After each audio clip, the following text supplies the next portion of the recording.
Right now we're going to figure out how to get the right housing length and do the initial part of our dropper install. The first thing you'll want to do is mount your dropper lever where it feels comfortable for you, so we know where the end point will be. The next thing you'll do on most bikes is start to thread the housing with no cable in it through the head tube area or wherever it enters, so it comes out the seat tube. I've gotten this one started already, so you can see I've left my housing extremely long so we can cut more off. And what we want to do now is get the rest of our cable attached in the dropper already and use the housing as a guide and sleeve to get the cable in. So the housing now essentially is becoming the guide for the cable.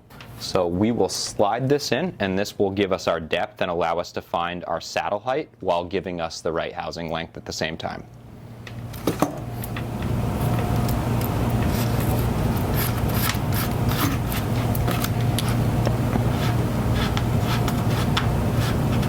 And the reason that we're putting the cable in right now is to make sure that the junction from the housing to the bottom of the seat post is correct, so it's giving us the most accurate measurement once we decide where we're going to cut the housing.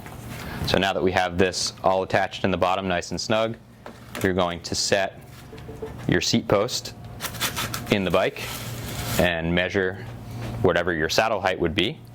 What I recommend is clamping the seat post down in that position just for now. This will actually come back out shortly.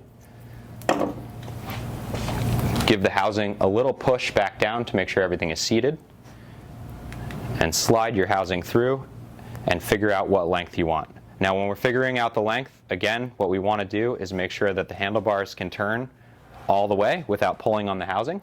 And you want to have about the same loop that you do for your front brake, so you can always match that line up a little bit easier. So we know that the housing is going to come right to here.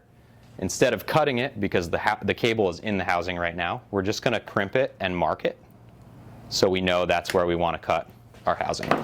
Now once we have that set, what we want to do is loosen our seat post collar.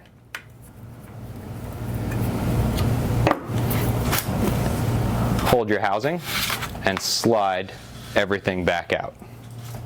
Now that we have the cable outside of the housing, we can go up and find our mark, cut our housing, and now we know the housing is the correct length when the seat post is in your seat post position.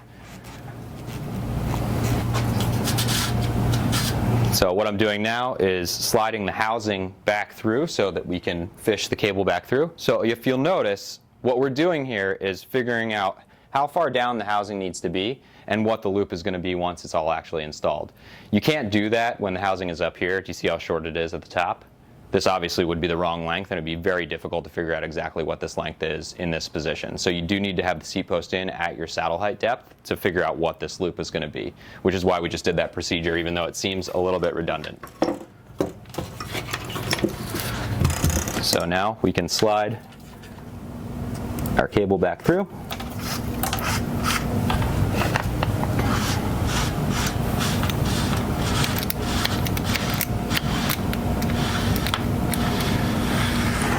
Make sure we're in our ferrule.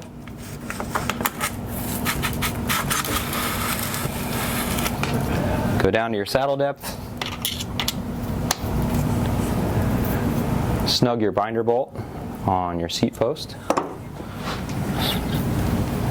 And come right back through to your loam lever. And now you have the perfect bend.